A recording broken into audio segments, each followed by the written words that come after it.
بسم الله الرحمن الرحيم. ازيكم عاملين ايه؟ يا رب تكونوا بخير وبأحسن حال. النهارده زي ما احنا شايفين كده، شايفين الجمال والحلاوة. ده فطير فلاحي من الدرجة الأولى. الله، حاجة كده تحفة. النهارده بقى ان شاء الله هنعمله مع بعض بطريقة سهلة قوي قوي، يعني اللي ما بيعرفش يعمل فطير ان شاء الله هيعمله بعد الحلقة دي. عايزة اقول لكم ان الفطير طري طري من قلبه، وكمان مقرمش من بره. يلا بينا. ده كيلو ونص دقيق، ومزودت عليهم كوباية دقيق. هو الفطير ملوش مقادير عموما. اي كميه انت عايزه تعمليها مفيش مشكله، بس انا بقول لكم المقادير بتاعه الكميه اللي انا عاملاها. هحط معلقه ملح ومعلقه سكر. هو المظبوط معلقتين سكر، بس انا ايه يعني ما بحبش طعم السكر قوي في المعجنات. الكميه الدقيق دي هتاخد مني تقريبا 4 كوبايات ونص. طيب لما تيجي تعجني اهم حاجه ما تحطيش الميه دفعه واحده. لازم تحطيها كده على اجزاء، علشان العجينه ما تطراش منك، وبعد كده تضطر ان انت تزودي دقيق تاني.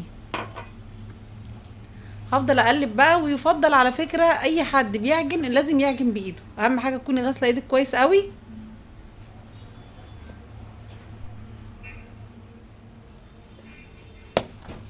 زي ما احنا شايفين كده انا تقريبا خلاص كده خلصت. تعرفي منين بقى ان العجينه بقت تمام وكويسه وزي الفل؟ تبدا ايديكي تنضف من العجين، تعرفي ان العجينه خلاص كده ايه اتعجنت. زي ما انا قلت لك تحط الميه حبه حبه.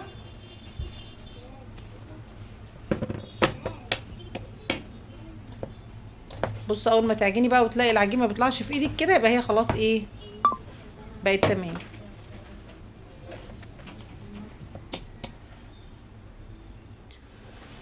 بعد كده بقى هجيب سمنه. السمنه البلدي اساسي في الفطير يا جماعه، السمنه البلدي. دي سمنه انا هسيحها على النار، بس يعني مش هقدحها ولا حاجه، خليها تسيح خالص كده بس. وبعدين هطفي النار.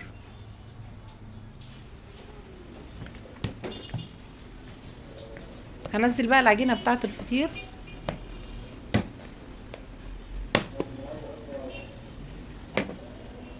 شايفين؟ نسمي كده بسم الله. على فكره لما بتسمي على الحاجه حتى لو كانت الكميه صغيره، سبحان الله بيبقى فيها بركه. فنتعود دايما لما نيجي نعمل اي حاجه لازم نسمي بسم الله قبل ما نبدا ايه نشتغل فيها. هقطعها بقى ايه حتت كبيره كده. لو عايزه تعمليها مقاس اصغر من كده عادي على فكره، حسب المكان اللي انت هتفردي فيه العجينه. بس طبعا حجم التقطيع ده بيبقى بيتحكم في حجم الفطيره. ممكن تبقى فطيره صغيره، ممكن تبقى فطيره كبيره.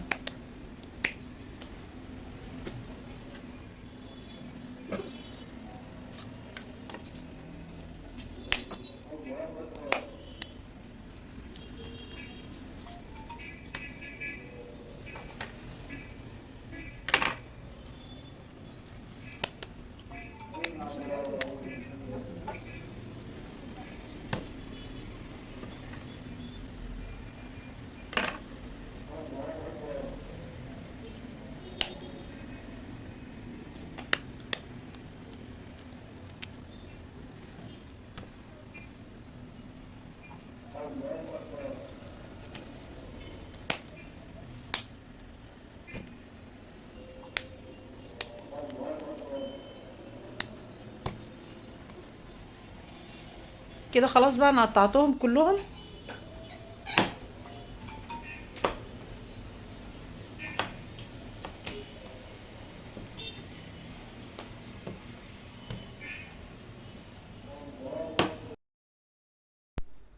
هنبدأ بقى نفرد ايه الفطير اللي احنا قطعناه. ماما بقى ما شاء الله عليها بصراحة أستاذة في الفطير حقيقي يعني. تيجي بقى تفرديه عشان يتفرد معاكي بقى لا دقيق ولا غيره. هتحط شوية زيت ذرة كده وتبدأي تفردي بيه على طول، هتلاقي العجينة اتفردت معاكي جري بسرعة كده. بص في ثواني، ولا بقى تحتاجي تبقي شغالة زي الفطاطري ولا غيره.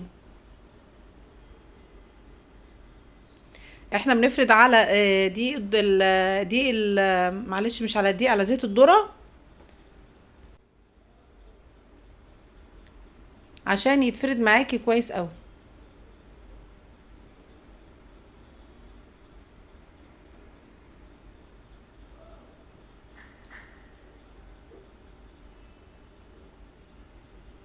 وانت بقى بتفردي كده لما بتكبر بتبدأي ايه تحط على ايدي كده شوية زبدة وتكملي فرد. وبعدين نبدأ بقى كده بالراحة. بصي بترق معاكي بسرعة ازاي. تفرديها بايدك كده اهو في ثواني. الفطاطري بقى بيقعد يلفها كده بطريقة معينة، طبعا احنا ما بنعرفش بصراحة نعملها كده، بس هي النتيجة واحدة في الاخر. بصوا الترابيزة اللي انا بفرد عليها بقت باينة ازاي من العجينة. هنبدأ بقى نحط السمنة البلدي اللي احنا سيحناها وندهن بيها الايه العجينة كلها اللي احنا فردناها. شايفين ما شاء الله.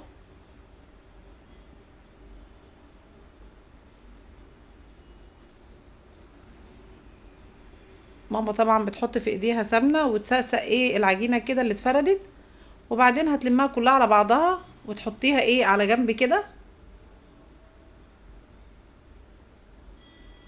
وبعدين هتجيب التانية وبنفس الطريقة بالظبط. وبعد كده قبل ما نلمها خالص نحط فيها الايه الجزء الاولاني اللي احنا عملناه.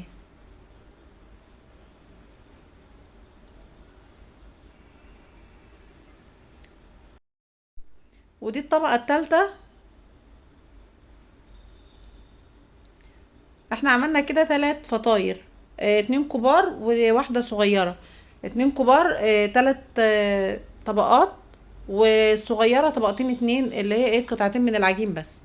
طبعا بعد ما بنعملها ونركنها كده بنحطها في صينية ترتاح خالص، وبعد كده زي ما احنا شايفين بقوم جاية ايه فردها كده بالراحة في الصينية.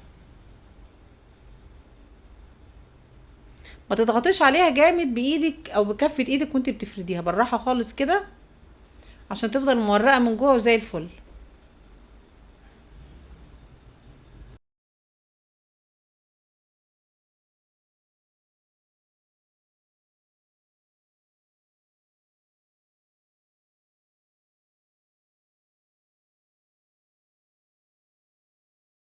هجيب بقى شوية سمنة بلدي كده على الوش واقوم دهناها برضو. الفرن طبعا بيكون سخن وهدخل فيه على طول الفطير، وان شاء الله هرجع لكم بعد ما اطلعها من الفرن.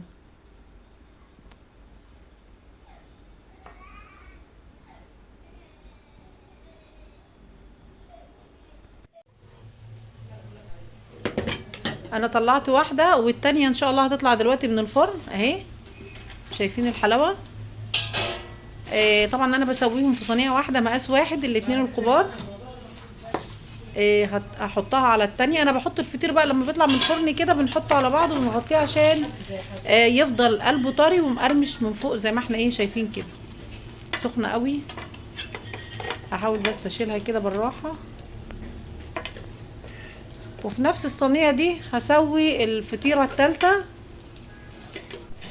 شايفين ما شاء الله حاجة جميلة وتفتح النفس.